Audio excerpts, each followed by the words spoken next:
You're listening to The People's Pitch, the official podcast of Minneapolis City Soccer Club, brought to you by footballstadiumprints.com.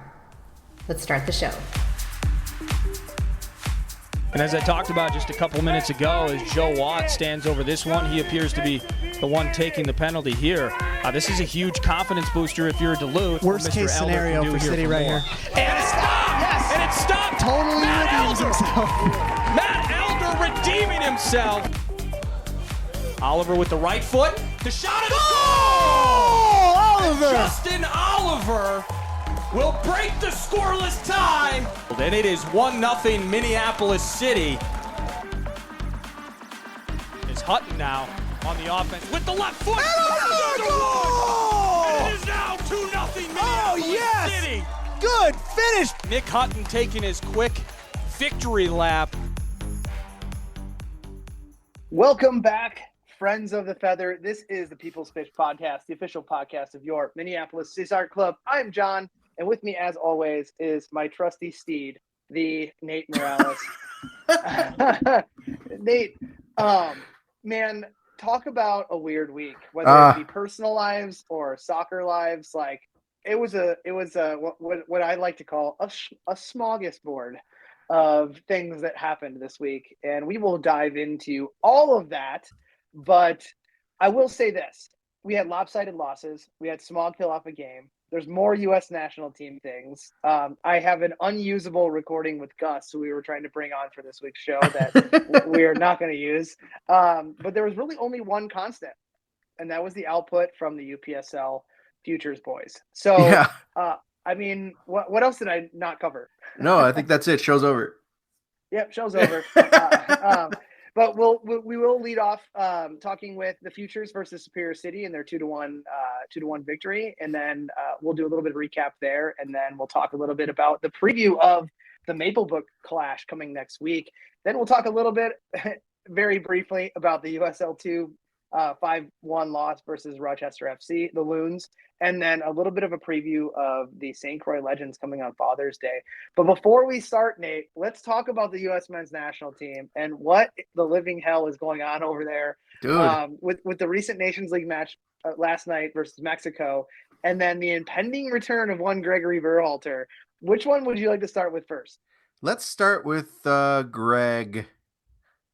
Greg, the old Gregory. Yep. So, okay, I'll intro this. News came down literally during the first half of the game from The Athletic last night, which I think was just sensationalism at its finest. Like, how is there any other way to break this news than to overshadow what was happening in a soccer match versus your biggest rival? Yeah, right. Like why then?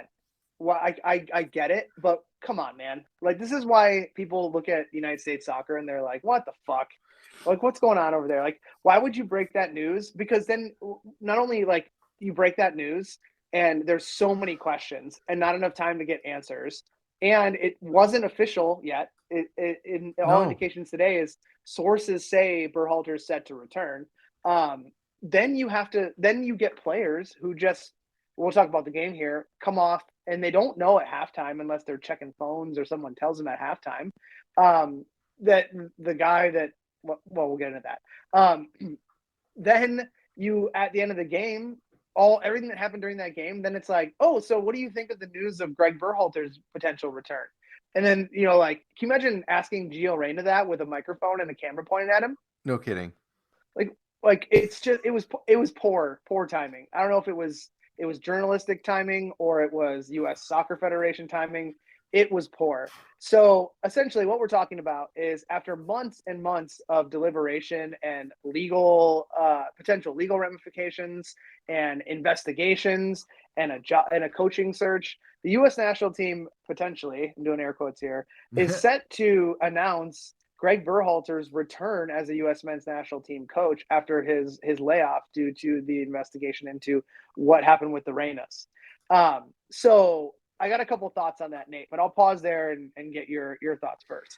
Yeah, I mean, like you said, I think the timing is suspect, and a lot of it we saw yesterday, like basically Jesse Marsh's agent must have heard that like we're not going with Jesse, and so when I'm sure he fielded his daily calls about, hey, is Jesse coming to the men's national team? The agent was just like, no, not going to happen.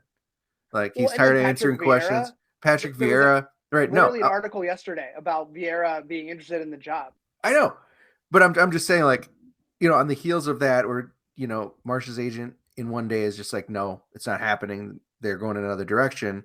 I don't know. Somebody had to get antsy and say, like, well, we might as well. The secret's out. We're not going with Marsh. It's just like, why they could have waited a day because, like you said, this Berhalter news overshadows this game, which is actually kind of insane. A game that had its I can't wait to talk about it. Had its own narrative going into it, and its own, like, there was a lot of excitement going into this game because it was Balogun's, which is there was a rad. First of all, that we got him right. It's a huge rivalry against Mexico, and it puts us into this Nations League final, which is fine, whatever. But it's just like the fact that this kind of squeaked out as part of the day is a little upsetting, and also. Then to keep moving with this, it's like it's such a boring move. You know what I mean? It's just so like it's like we just stuck with them. It's like, oh wow, thanks. Yeah. Okay. Well, I'm not gonna go until you're totally finished because I got a lot to say. That was it. Okay. You got a lot to say. You go ahead. So first and foremost, how do you feel if you're BJ Callahan, who was Berhalter's second assistant, who is now taken over from Anthony Hudson, who quickly turned and went to the Saudis, and left this team right before a tournament. And then you have this guy coming in, and he performed as the coach. Like, I don't think that I've seen, and we'll get into the game here. I don't want to go too far. I don't think I've seen a U.S. team set up that well in a long time. And it was done so by a guy who was second on the bench to the guy who you're bringing back. So how do you feel for him, by the way? Like, and then there's news of like, he might not start until after the Gold Cup. What is he going to have to do? Like, what? What is he doing in the meantime? Yeah. Like, is there like do they have to like tie up some other loose ends that we don't know about? Like, why would you not just bring the guy back for Copa America? Did they and the Gold Cup? Did this news get leaked because they were worried that we would lose this game? And it'd be like, and then it'd be like, that we were going to lose Greg Berhalter to Club America? Who cares? No, let him go. Right. Who cares about that? But I mean, like, do you think this news got leaked because it's like, well, if the U.S. gets beat by Mexico, we got to talk about something. Well, not after the first 10 minutes when Mexico really did the only thing that they did the entire game besides just get yellow and red cards. Then it was all U.S. dominant, which I'm excited to talk about here. I keep prefacing that. But I don't know. But if you're going back down to the search, how many millions of dollars did the Federation spend on legal fees and headhunting for a position where they just went back to the guy that they had? Like, are you kidding? Are you kidding me? What a waste. Like, what a waste. And then I thought that Charlie Davies at halftime, I thought he brought up a really good point, which was then completely squashed today when they revealed how much Berhalter was making before he went on hiatus. And he brought up the fact that we don't have the money to go out and get like a Pep Guardiola because we can't with the equality lawsuits and everything that happened with the women's side of things, which I think the lion's share of us all agree was the right thing to do. I'm sure there's some naysayers out there who don't care about women's rights and all that stuff. And, that's their opinion. But for all of us who hopefully you're not listening to us. Yeah, for all of us who live in the logical world, everything that was done there was appropriate. But what Charlie Davies said is that you can't go out and sign a Pep Guardiola for like $15 million and pay Vlatko, who is the coach of the most success of the number one ranked women's team in the world, like $1 million, which I totally agree with. But look at how many millions of dollars we spent on lawsuits and headhunting for this job. That could have gone back into what I think a lot of people, I think Twellman mentioned it today, or it was Stuart Holden, it's like, that's a non-starter. Like, the money's there for Vlatko to get a raise and the rest of the women's staff, but also to bring in the right candidate to help us try to win a World Cup on our own soil. So now that happens, and now you're trying to sell me the bill of goods here that Greg Berhalter is the right choice to try to win a World Cup with this group of arguably, I think, the most talented group we've ever had. A very young group who's already been through a World Cup, now playing on soil, don't have to qualify, can learn a new system that'll take us over the hump and actually get us relevant in the world soccer landscape. And you think it's Greg fucking Berhalter? Like, come on, man. Like, who's this new sporting director we hired? Like, I know he's got some credentials with development from an academy perspective and overall just like program development at, in the Premier League, but like, this is what he thought is the hill he wants to die on as his first decision. Like this, something is wrong. Or when he started, did someone just be like, "Trust me, trust us. This is the right move. Don't overthink it. Just do it." Right. And then focus on starting your new project. Right. So this is the last thing I'll say. I'll go to the other side of the coin and why I think this isn't a terrible decision. There's a couple factors here. I don't necessarily agree with all of these, but there's some truth in here. Number one, I think outside of Gio Reyna, which I don't know how that's going to all go down, and he played fantastic yesterday. So there's that.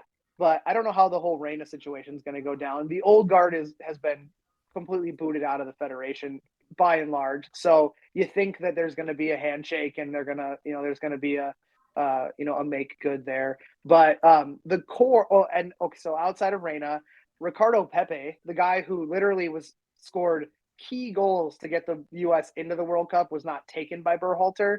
And the dude hung up the phone on Berhalter when he said he wasn't going to go to the World Cup. Like, I don't know if you saw that interview. He's like, as soon as he told me, I said, okay, and I hung the phone up because I was so mad. Yeah. Like, and then he goes out and scores against Mexico on his first touch of the game. And he's behind this new signing that everyone was paying attention to, who I think played like absolute garbage yesterday. But we'll get into that. So then you have Ricardo Pepe, and then you have any of the other naysayers that were in the locker room. But the core in your Yunus Musa, your Pulisic, your McKinney, your Adams, I think Jedi, he also was one, and Turner, all said, like, we actually liked playing for him. Yeah.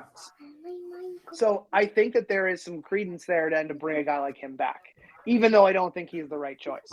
So there's that. The other part is that Berhalter did a really good job of flipping a lot of dual nationals to come to the United States and lock their future in, which is a really tough thing because we saw it start with Klinsmann and getting every Germanican player that was out there. Yeah. And the Joneses. The Joneses. You get Jones. Yep. I know what you're saying. That was 2 World Cups ago, basically, right? Though. Yeah. So he started all of that. And then I thought Berhalter did a really good job of casting a wider net. So then we went to England. We went to England. We went to Nigeria. We went to Spain. We went to the Netherlands. Like, we started getting all these players who are very high performers. So he did a really good job there. Another reason why he could be kept, but I don't think it's a really good reason. The last one is that he already knows the player pool, and that's the biggest one for me. Like, Greg Berhalter is a smart enough former player and current coach to understand how getting us out of the group stage, like, there were some deficiencies there, which was scoring goals, which we have back home here with Minneapolis City that we're dealing with. But to get them over the hump tactically, I thought that outside of the England game, he was very poor in the World Cup, which is what you need from someone who has that next level of ability from a coaching perspective to bring to the table with this talented player pool that he does arguably know better than most. Yeah. So I think that like that piece is good, but all my signs point towards what I previously said. Is this guy really who you think is going to potentially get you further into a World Cup on home soil? Absolutely not. Yeah, prove me wrong though. Prove me wrong. I got a couple points to that too. I think like Greg is like showing up to like a 3v3 tournament and getting handed like the gray shirt and being like, "You're the gray team."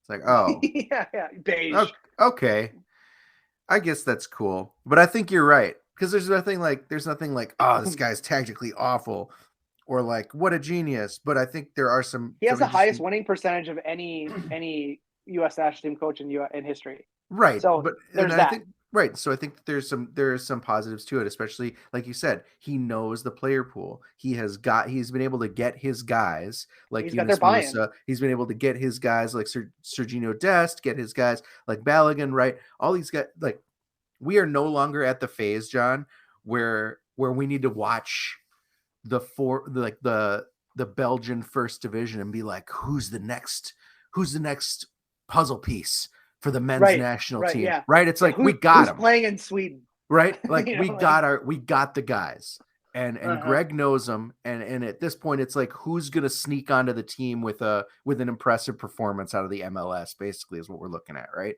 It's like, so how do you position battles? Yep, exactly. So how do you take these guys to the next level?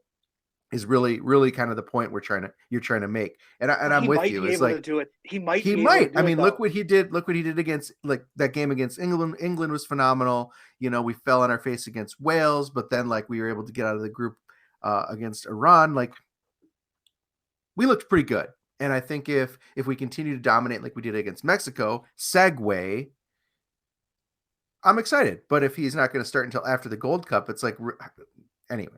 That feels weird to me. So let's talk about Mexico, because that game was nuts. Yeah. Why don't you go, and I'll provide my color. So I caught up late last night, early this morning on the game, because I did not see it. I did not see it. Did not watch it live. I had it recorded.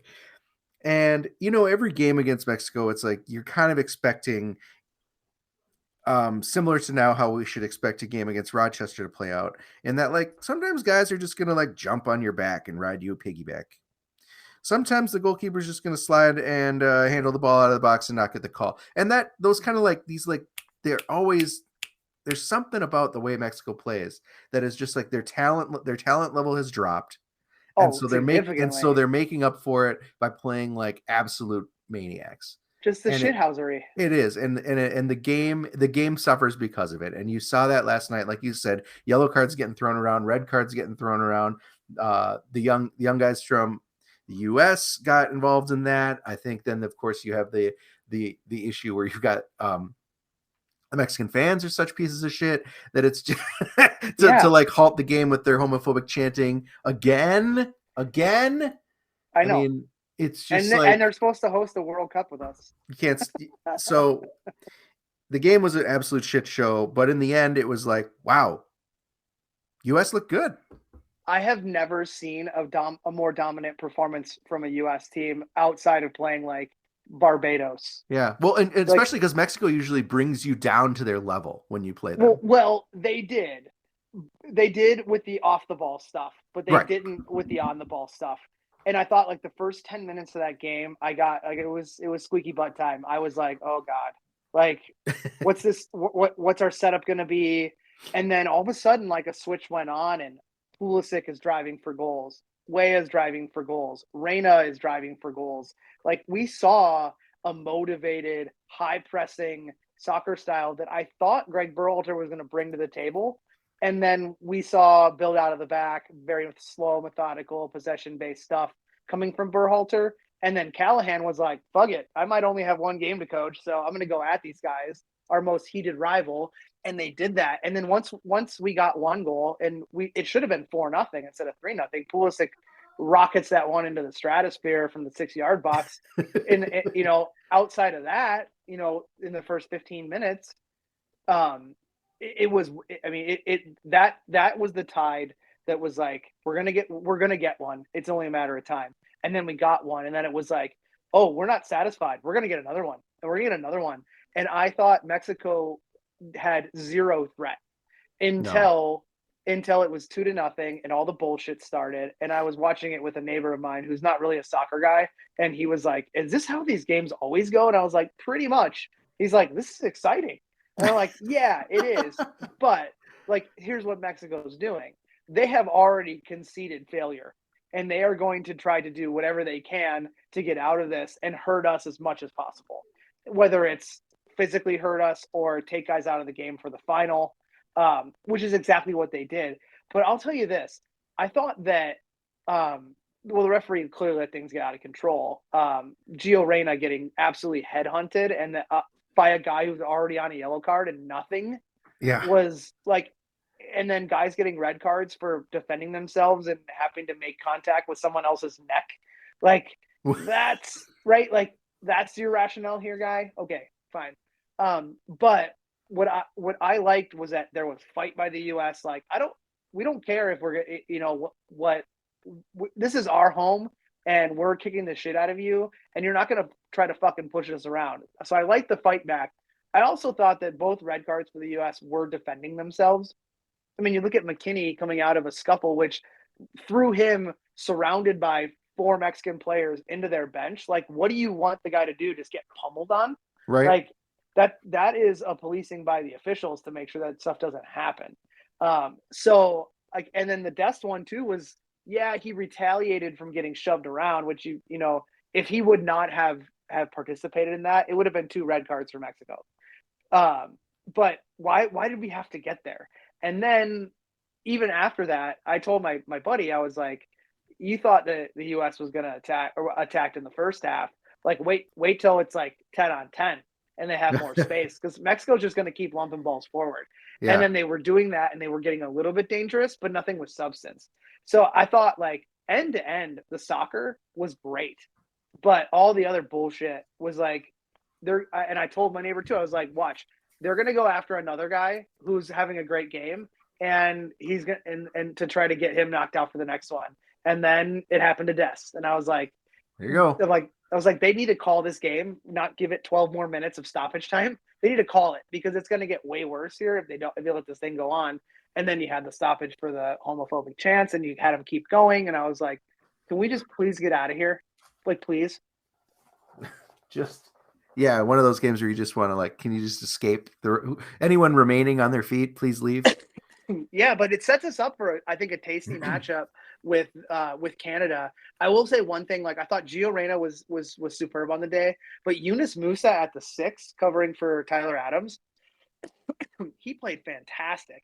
Like, constantly breaking up attacks, like dribbling through and out of pressure. His distribution was on point. Yeah, he made Weston McKennie look non-existent, because as the layer in front of him in between he and Reyna, because he was doing the work of 2 people the whole entire game. It was very like N'Golo Kante. Yes, like, that guy's doing the work of like 3 people right now. So just don't worry about your job. He's doing it for you. He's gotcha. Yeah, I like Yunus Musa a lot. I think if he continues to develop, I feel awesome. He's gonna be great for us. In 3 years or whatever. What year is it? Anyway. But yeah, that was the game. We're off to play Canada, and that's going to be exciting, because I think the Canadians are going to feel like they were done wrong in the World Cup, like they did not show up as they had hoped to. And they also only beat Panama 2-0, so let's not get too scared. Yeah, this is their redemption. We'll see. Yeah. They might come on strong, but who knows? But which game do you watch, Nate? Do you watch that game, or do you watch the game we're going to talk about here in a little bit? That's a good question. So we want to on start Father's Day. It's your choice. It's Father's Day. Yeah, it's my choice. We're going to start with the good news from last week, from the Minneapolis City front, and that is that the Futures, they just keep on finding ways to win.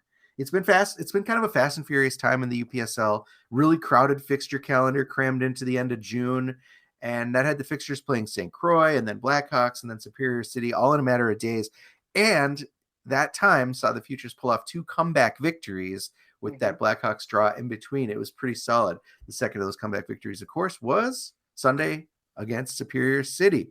John, we talked about Superior City leading into this game, that it was more like, is this really the Duluth backup team anymore? Was it, are they guys that didn't quite make Duluth and we're hoping to keep playing? I'm not sure if they're affiliated at all with each other. And really, I was expecting to see a few more players that I recognized on this team, but so was I. But the Futures had been riding high. They came back for that 3-2 victory against St. Croix. They kind of fell flat against the Blackhawks 1-1. So they were looking to continue to win and stay at top of the table. Yeah, absolutely. So the roster for the night, from a starter's perspective, was Bodine Gosted in goal, Carlos Robles, Carter Hermanson, Griffin Price, Johnny Bear, Mason Gillian, who I thought played fantastic, by the way.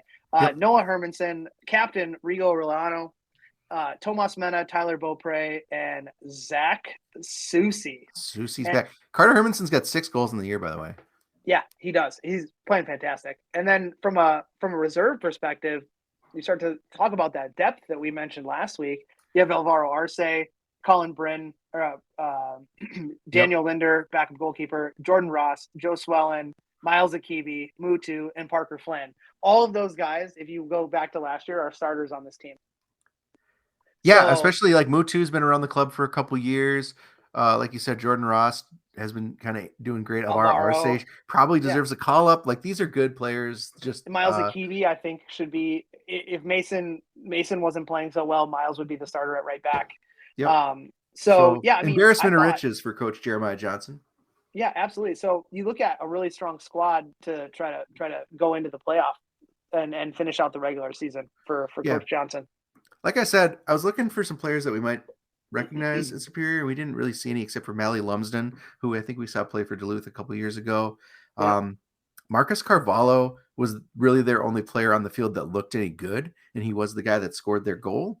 It was a really nice goal too. Really nice, really nice. Number 23. So he was something to look out for. But otherwise, these guys were definitely what we would consider standard local UPSL level players. Yeah, nothing to be afraid of. My input on the game was it was clearly the Zach Susi show. He was in charge the whole game. Yeah. And you would have liked to see a little more output from the attack outside of Zach. The Zach attack was really all we had. But we have to mention too that the goalkeeper from Superior made a bevy of saves. Yeah, I think he made like seven saves on the night.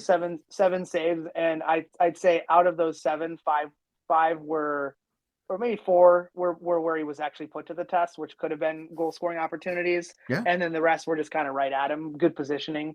But without him, I think that the scoreline goes a little bit further. But the Crows did go down on that Carvalho. I mean, it was a banger. In the first half, and then it was another like, oh, we got to come from behind. But with the firepower of this roster, we saw that we can do that. Mm-hmm. And I'll say this: I thought, like, by and large, everyone on the roster played great. I will say this though: my only key input here is if you're listening to this, Mr. Carlos Robles, you are a great soccer player. 1-2 touch Carlos was almost untouchable on the day.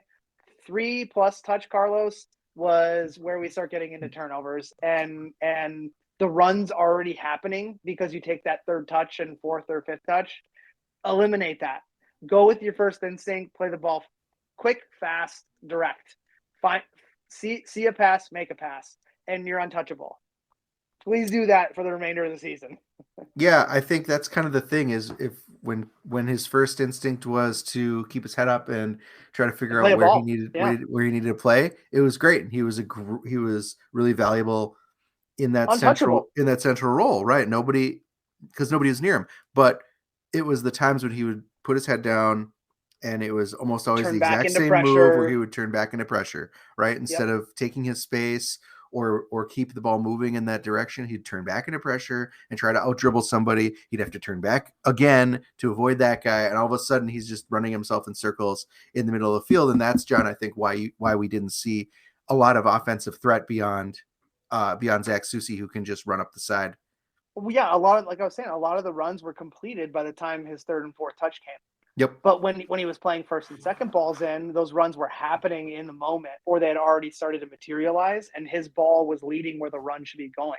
Yeah. So I'm not trying to shit on Carlos here. Like, Carlos had a good shift, but as we're going into do or die soccer time, 1-2 touch Carlos is what I'm looking for, not 3+ touch Carlos. Gotta grow. So next up could be a title defining match for the Young Crows, setting up against table bottom dwellers in Maplebrook. They've had a rough year, Nate. Yeah. No wins, 3 draws, 5 losses, scoring only 7 goals, which ironically is all that the Crows have given up this year. I don't think that they're going to put 7 past us this game, but that's rough. This one on paper is all but over, but that's why we play them, Nate. Yep. And if there's any dip in form, which we haven't seen from the Crows this year, with maybe a mixed renewed hype from Maplebrook, it's their last game. Maybe they go into it with a little more incentive to try to win one versus and maybe be a spoiler. Yeah. This one could be interesting, but we hope it's all done and dusted and we lift another trophy. Yeah, John, I'm looking at this Maplebrook roster, and they're young. Martin Brown Jr. is on the roster. That feels weird. I think he's a coach, but maybe he had to suit up because he does work for Maplebrook, which is funny. There are 3 Moraleses, which is pretty exciting for me. Jake Simons. And Jake Simons, who we know. So, and his brother Ish, who was a future player. Yeah, Ish has a goal scored on the year. Luke Anderson was a former City player. So there's a little City. Jacob Tao was a futures player. Logan Weller was a trialist at one point. So there's some decent players here that are in here. Emmanuel Boateng was a player for Sioux Falls Thunder in the past. So there's some good talent on this. I just don't think they're all showing up. Yeah, they're not putting it together.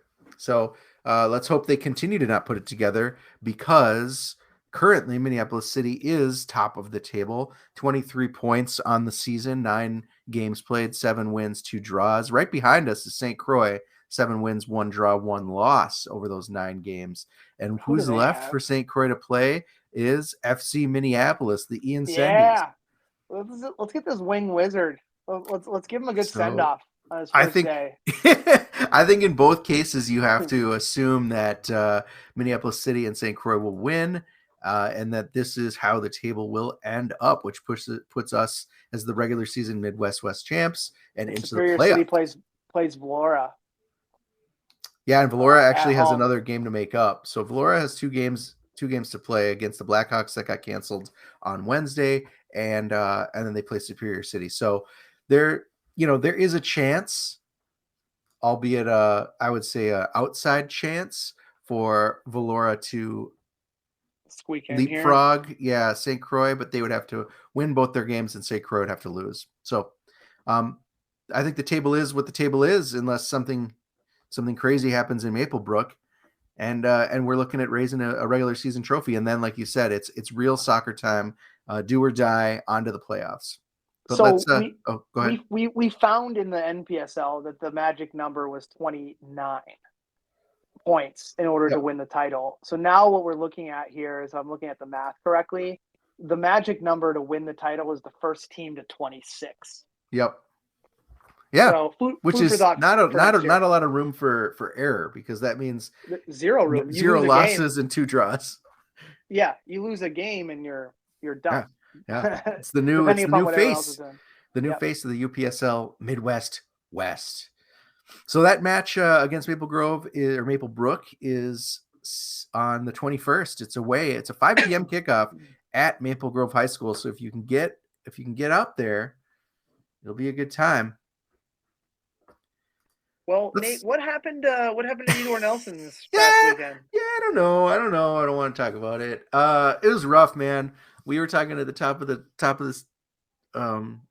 show that it's been kind of a rough week for us. A lot going on. Smog. And this game didn't help any. Last Saturday, we welcomed Rochester, the other Loons, to the Nelly, and I think going into that game, we had said 1-1 draw away at Rochester. It was an early game in the season. I think after the Bavarians win, hopefully we have our stuff together and we'll be able to show the real Minneapolis City. And I'm going to say that a 5-1 loss is definitely not the real Minneapolis City. So nobody panic. But no. But this game was a real rough one to watch. It was real disappointing. There were a lot of you and I have a lot of criticisms that we may or may not be able to levy against some of the officiating and some of the playing, but in general, this was real tough. But at least we got a City goal out of it. Yeah. So roster on the night, from a starter perspective, was making a second start in a row with Kalen Matacastillo in goal, and then here's where we think some of it happened, Nate, in the fact that you had 3 new starting backline members next to Jonah Garcia. So you had Damon Humphrey making his first start, Curtis Wagner coming off of a really great cameo appearance against Bavarians, starting next to Jonah Garcia, and then Aiden O'Driscoll, who is just a very good soccer player, and we already know what Aiden can do. Then you had a late scratch in who was our player to watch on the broadcast in Griffin Gierche, and he made way to Jamison Charles. And then your midfield was Brian Lopez, Stevie Lamar making his insertion into the center midfield for his first start of the year. And then your front three and Bechtel, Goldman, and Morgan was untouched. And then from a bench perspective, you had Siefkin, Clement Archer-Puig, Jamison Charles obviously started. You had Andrew Szynski making his first appearance of the season. Faden Urukandu, also first appearance of the season. And then you had Dennis Mensa and then a newcomer, Mark Gallagher from the University of Washington, who just got in. So this seems like we have a walking wounded over here on one hand, and then we have the remaining players on the other hand. That's what I see from this roster, Nate. Yeah, yep. And it was kind of a surprise. Definitely the Gurchi scratch as we're looking at him walking around in the stands with his street clothes from the booth, and we're like, wait a minute, what the hell? Wait a minute, he's the player to watch. Yeah. What do we do? We're like, hey Jonah, you're the player to watch now. But there could have been, I think there's some excitement, at least for me, looking at this, because Kalen had just come off of a shutout. Curtis Wagner, like you said, stellar cameo appearance the game before. Well, he got red carded, so there's that. Yeah, so we talk about that. Yeah, we will. I think Stevie Lamar was, it was good to see him get a start, and then so it was like, okay, we could do this, and given that we had only drawn, and Rochester hasn't looked that threatening, we could do it, but things did not go our way for sure. I think there are 5 players, John, that I want to talk about really quickly as far as, I guess Wagner could, but I want to talk about quickly. The first is Kalen Mattis Castillo.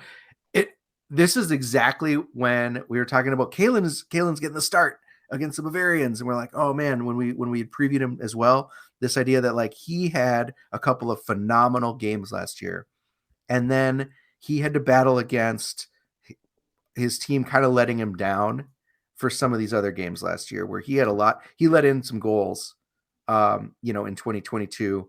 And it really was tough. It really was not necessarily all his fault. And I'd say the same thing happened this time, right? Kalen coming off of a really phenomenal game, great shutout against Bavarians, some amazing saves to keep that clean sheet. And then, man, he's out there and there are five goals sliding past him over the course of the night. That's got to be really tough on the young guy, but I think that he can hold his head up high at least and hope that he won't. That's not. The real Kalen is really the Bavarians Kalen and not the Rochester Kalen. Yeah, I mean, I think I see one of those 5 goals actually being his fault. Yeah. Which is really tough to say to a goalkeeper who's facing point blank shots. But it happened to Oscar Herrera against RKC. Just kind of hung out to dry, and you're like, well, sorry, man. Really wish you could have stood on your head today, but you didn't. So, oh well. We'll get him next time. The one person for me that I'll add real quickly before you move on is Curtis Wagner. I think what we saw from Curtis in his cameo appearance against Bavarians was not what we saw on the day against Rochester, and I don't think it was a capabilities or an ability perspective that we need to look at here. I think it was more of a situational perspective. I think there was a lot of misassignment in front of him that put him into a lot of 1v2, 2v3 scenarios with Jonah Garcia, and one of the two of them, or him in particular, had to commit to a ball or chase down someone who might have a little more speed on him as a center back. And you saw that as an indicator when he absolutely smashed a guy in the box and giving the Loons a penalty. But then comes the red card, which was the second yellow, which I thought was an officiating thing. The referees indicated that he kind of kicked out at the opponent when he was on the ground. I thought it's a big, huge human being who went up and won a header and fell and was trying to get up, not trying to stomp on someone. But then goes the red card, and then all the wheels came. Yeah, that was that was the thing, right? Is like, and we can talk. Not to start going too negative here, but as we move on,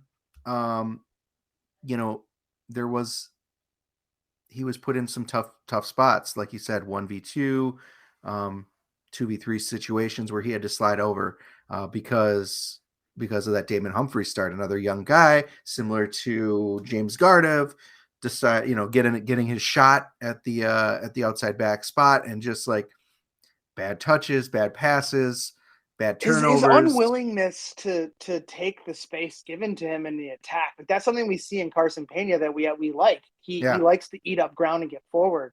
That's why Zenge was so good last year. Yeah, but Humphrey seems to be reluctant to go at and eat that space up, which didn't free up a guy like Eli Goldman into a more 1v1 situations, because they just sat back and two guys were essentially bookending him. Yeah, so tough for Curtis, and we'll talk about maybe potentially the officiating here in a second. The other player point I want to make, John, is Stevie Lamar starting. I thought was great.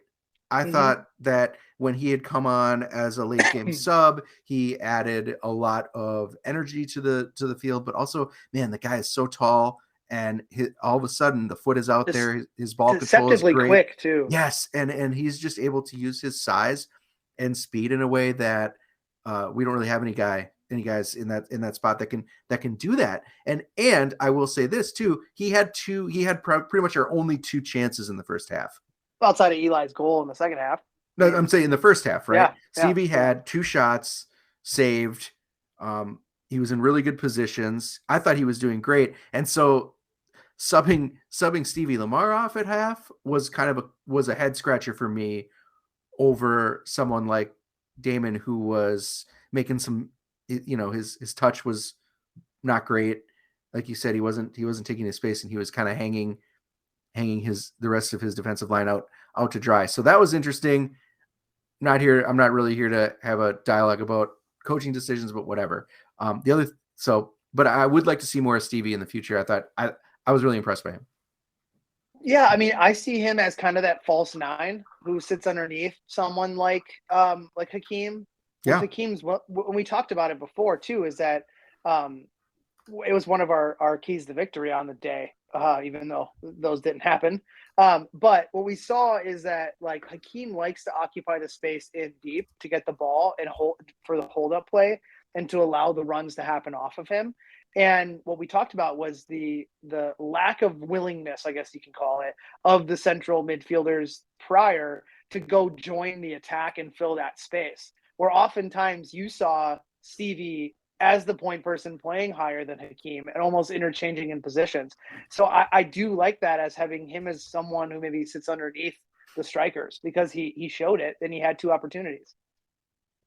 Yeah, and I think that's another reason we like Clemente too when he comes in, right? Is he's able to kind of be that just energy. Yeah, that energy and add that dimension behind Hakeem, whereas Hakeem himself drops back a lot and isn't really in that attack. His assist to Shea Bechtel was from like deep, like the 40-yard line. Like, yeah, not the spot you necessarily need your striker to be for a majority of the game. So unless you have someone filling the space, which is what you need. So I don't know. I think overall in this game, John, we can just say that it was we touched on it quickly in the Mexico recap. Just this idea that, like, man, these players were not it was not the cleanest game. I'll say that. No, it was not. And there was a handling outside the box that we believe we saw by the Rochester goalkeeper, but we can't get that back. So we get back, Nate. We get back to what I like is we have the opportunity for us to collectively. For that, we'll briefly talk about the smorgasbord cancellation for Manitoba. Poor air quality killed off our game this week, and we're feverishly working to get that rescheduled. So stay tuned to social and your emails, folks, because we'll be getting that rescheduled as soon as humanly possible.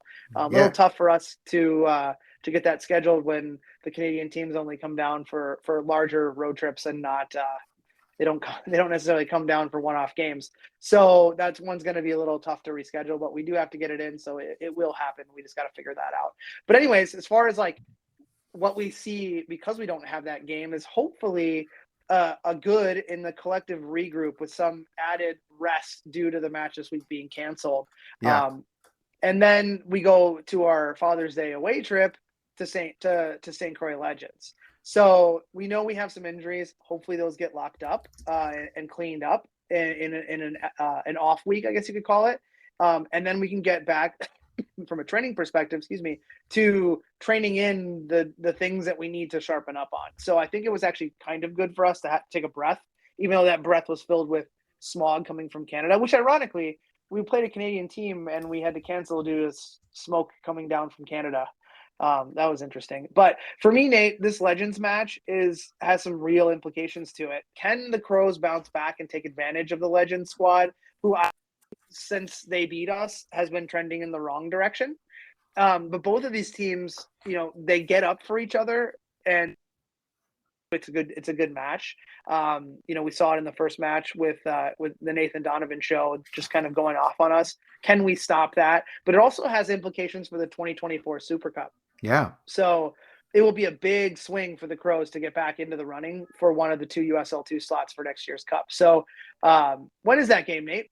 That is going to be this Sunday, Father's Day, 7 p.m. kickoff at Stillwater High School. Right before that, the Legends are playing that FC Minneapolis game. They've got a triple header because their girls are playing before that. So it's a busy day at Stillwater High School if you're a Legends fan. I'll tell you that. Yeah. But I'll be there, John. I'll be there, John, for that city game, cheering on the Crows. I'm a little nervous about this one. Like you said, there are some big implications, and St. Croix does not let themselves slip against us as we see them slipping against a team like Med City or something like that, right? So hopefully we come away with the win and we split the series and we stay in the race to be able to get into the Super Cup. Yep, absolutely. Well, that'll do it for this week. A lot of rambling, kind of a crazy week for us. Thanks again to our wonderful show sponsor, footballstadiumprints.com. They've got top gear for all the lower league teams, whether you're from Minneapolis or, I don't know, Milkweed, Oregon. I just made that up. With everything from mugs to t-shirts to sweet prints of lower league icons like the John Bisworm. You can get a Matt Elder t-shirt. You get some Edor Nelson Field prints. Don't forget to use that code CROWS10 for 10% off everything you purchase. And remember, all those U.S. orders ship right from these states, so there are no pesky international shipping charges. Don't forget, Minneapolis City is a 501c3, so please consider a charitable gift to the club that loves to give back, whether that means through a membership or through just a donation, a tax-deductible donation. If you're interested in getting a hold of us, we've made it simple. You can hit the club up on Twitter at MPLSCitySC or get us at the show at The People's Pitch or email us, mcscpodcast@gmail.com. Now is the time in the show when you and I remember that we have unread emails that we need to get to. I am Nate. That was John. Hey, it's a big weekend for both sets of Crows, but we're going to be back with you next week to dissect what could be another cup for the club and potentially bowing out of another competition. But until then, fuck you, Greg.